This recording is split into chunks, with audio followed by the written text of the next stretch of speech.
Il m'arrive très souvent de parler avec des gens de montage vidéo, de vidéos en général, des amis, des connaissances qui me disent mais est-ce que t'as pas une bonne idée d'un bon logiciel de montage gratuit que je pourrais utiliser pour tel besoin que j'ai? Généralement ces personnes-là ne sont ni professionnelles ni semi-professionnelles, mais elles ont besoin d'un bon logiciel de montage pour faire un montage ponctuel. Et quand je leur parle de DaVinci Resolve, la première réaction qu'elles ont c'est mais j'ai peur que ce logiciel soit trop compliqué à utiliser pour moi. Ça m'est moi-même arrivé quand je découvre un nouveau logiciel, je sais pas par où commencer, je connais pas les boutons, je connais pas les panneaux, je connais pas les commandes, ça peut faire peur et il arrive que parfois on se décourage et du coup on abandonne. Moi à l'origine j'ai commencé le montage vidéo sur Final Cut Pro 10, les années passant je me suis décalé sur Adobe Premiere Pro, et ces derniers mois j'ai découvert la toute puissance de DaVinci Resolve, qui est un logiciel gratuit que vous pouvez télécharger via le lien que je vais mettre dans la description. Et cette vidéo a uniquement pour but de vous montrer les bases, mais quand je dis les bases, c'est vraiment 1%, que dis-je, 1/1000 de ce que vous pouvez faire avec le logiciel. Je vais vraiment parler des commandes de base du montage vidéo, à savoir importer une vidéo, un média, une photo, n'importe quoi, découper votre vidéo, bouger les morceaux de vidéo que vous aurez édités pour les mettre dans l'ordre que vous voulez, les raccourcir, travailler un petit peu le son, effectuer les réglages de base sur la vidéo, l'agrandir, la rétrécir, la cropper, etc. Nous verrons à la fin comment exporter une vidéo très facilement avec DaVinci Resolve. Voilà donc dans Windows, une fois que vous avez téléchargé et installé DaVinci Resolve grâce au lien que vous avez trouvé dans la description, lorsque vous allez l'ouvrir pour la première fois, vous allez tomber sur cette fenêtre. Alors évidemment, comme vous pouvez le constater, dans ma fenêtre à moi, il y a plusieurs projets parce que je travaille régulièrement en ce moment avec DaVinci Resolve et que j'ai plusieurs projets en cours qui sont enregistrés ici. Vous, normalement, vous aurez uniquement proposer Untitled Project, ce qui correspond en fait à ouvrir un nouveau projet. Donc vous allez juste avoir à double-cliquer dessus comme je vais le faire tout de suite. Une fois que vous avez double-cliqué pour ouvrir un nouveau projet, vous allez vous retrouver dans cette interface un peu grise qui paraît effrayante parce qu'il n'y a rien et c'est tout à fait normal. Alors d'abord, pour y voir plus clair, on va afficher DaVinci Resolve en plein écran. Donc vous faites Workspace, Full Screen Windows. Là, on est beaucoup mieux. DaVinci Resolve est organisé en 7 onglets différents, au Media, Cut, Edit, Fusion, Color, Fairlight et Deliver. Media, c'est l'onglet qu'on va voir tout de suite qui va vous permettre d'importer des fichiers.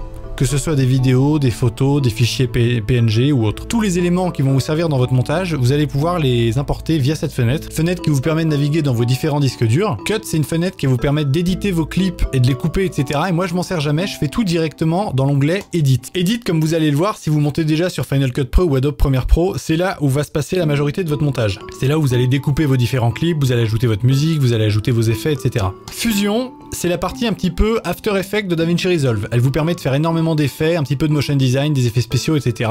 Moi je m'en sers jamais, mais sachez que c'est une partie de DaVinci Resolve qui est extrêmement puissante et qui a un nombre de ressources absolument incroyable. J'ai plusieurs connaissances qui savent s'en servir et ils m'ont dit que ça remplaçait quasiment un After Effects, même s'ils préfèrent encore bosser sous After Effects pour le motion design par exemple. Color est l'onglet évidemment le plus connu de DaVinci Resolve puisqu'à l'origine c'était un logiciel qui permettait de faire de la colorimétrie. C'est là où vous allez pouvoir retoucher vos clips en termes de couleur, de contraste, de luminosité, faire des effets, etc. Fairlight, c'est l'onglet son, donc vous allez pouvoir mixer vos pistes, ajouter des effets, monter, descendre le volume, faire du découpage, etc. C'est une sorte de table de mixage géante.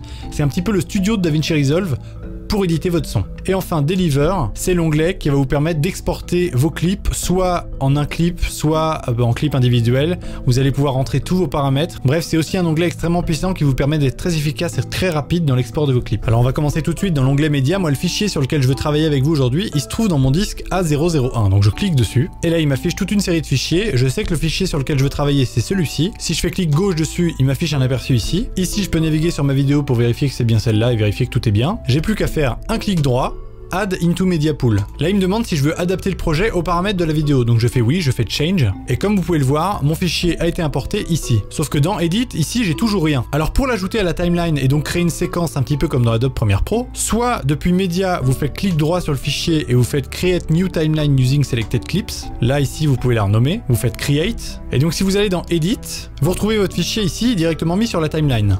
Autre solution, on va donc effacer cette timeline pour l'exemple, soit vous faites comme j'ai dit ici clic droit et la ligne du haut, soit vous allez directement dans Edit et ici vous retrouvez vos fichiers. Vous n'avez plus qu'à faire drag and drop et la séquence se crée toute seule. Lorsque vous êtes dans Edit, c'est là que la magie s'opère et que vous allez voir que DaVinci est extrêmement simple et que vous allez y retrouver toutes les fonctions que vous aimiez bien dans Adobe Premiere Pro ou dans Final Cut Pro 10. Ici, vous avez le cutter classique qui vous permet de couper votre fichier en plusieurs morceaux. Ici, vous avez la souris qui vous permet de revenir à un outil de sélection. Vous pouvez donc supprimer des bouts, supprimer celui-là, décaler celui-là, prendre un autre fichier et le mettre entre les deux, etc. Comme dans Premiere, si vous sélectionnez l'espace vide et que vous faites supprimer, ça raccorde tout automatiquement.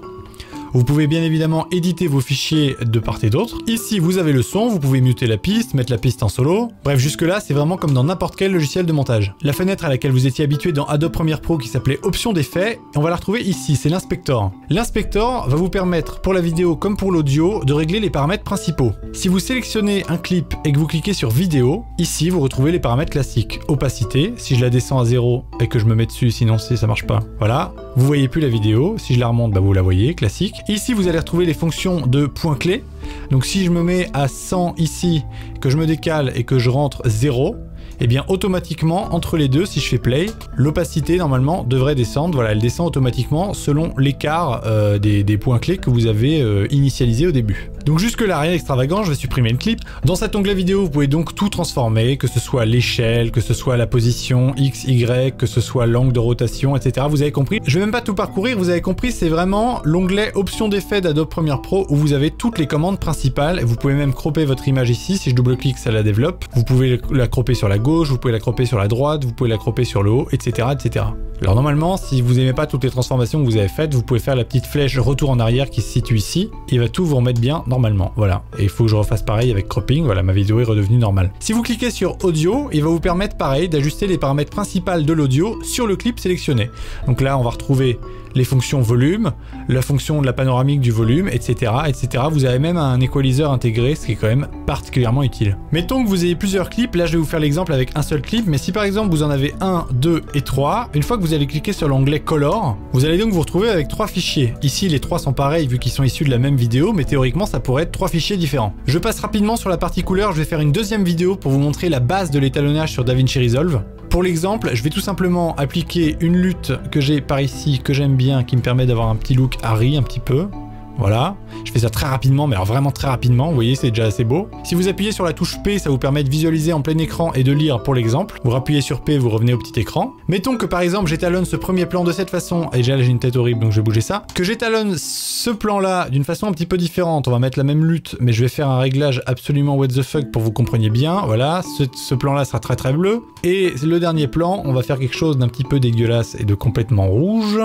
Pour que vous compreniez bien, complètement rouge. Bon, j'ai un plan normal, un plan bleu, un plan rouge. Si je veux exporter ces 3 fichiers, sachant que je les aurais édités avant ici, je vais les raccourcir pour pas que ce soit trop long à l'export.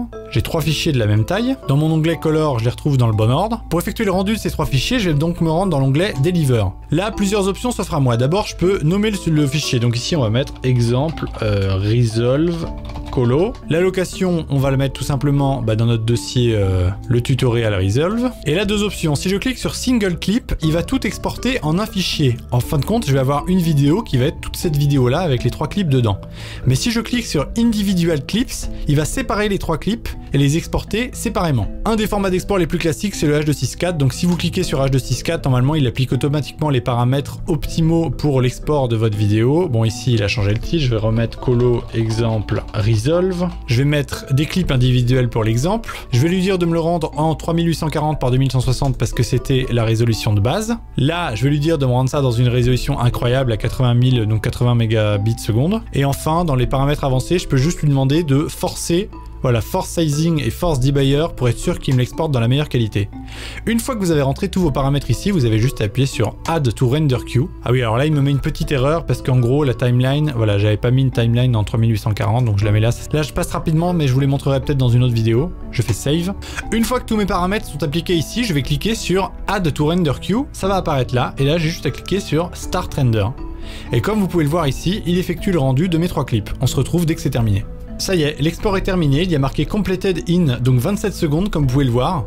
Bon évidemment là c'était des petites vidéos, j'ai à peine fait l'étalonnage dessus donc ça a été très rapide. Je vais donc sortir du plein écran, je vais aller dans le dossier correspondant qui est ici.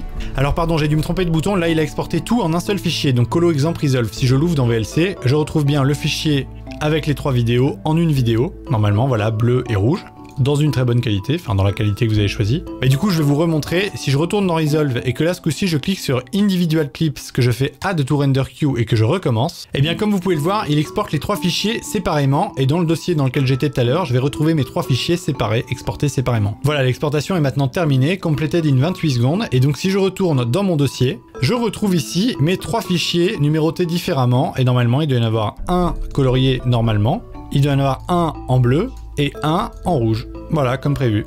Voilà, ce petit tuto est terminé, j'espère qu'il vous a plu. Je suis désolé, je suis allé extrêmement rapidement parce que je voulais vraiment faire une vidéo très courte sur les bases des bases de DaVinci. Comme ça, si vous n'avez jamais utilisé le logiciel, là, normalement, vous avez exactement ce qu'il faut pour pouvoir importer des fichiers, les assembler, mettre du son, mettre une image par-dessus et exporter le fichier dans le format que vous voulez. Dites-moi si ce format de tutoriel vous plaît, des petits tutoriels très rapides comme ça sur des petites choses très basiques. Si ça vous plaît, je pourrais en refaire. Si ça vous a plu, n'hésitez pas à vous abonner et à activer la cloche pour me dire que ça vous a plu et que du coup, vous en voulez d'autres. En attendant, moi, je vous retrouve dans une prochaine vidéo sur le tutoriel avec grand plaisir. Je vous souhaite encore un bon confinement à tous parce que là on est en plein dedans. Ceux qui verront cette vidéo dans 3 ans comprendront pas ce que ça veut dire mais c'est pas grave. Merci à tous d'avoir regardé, à très bientôt.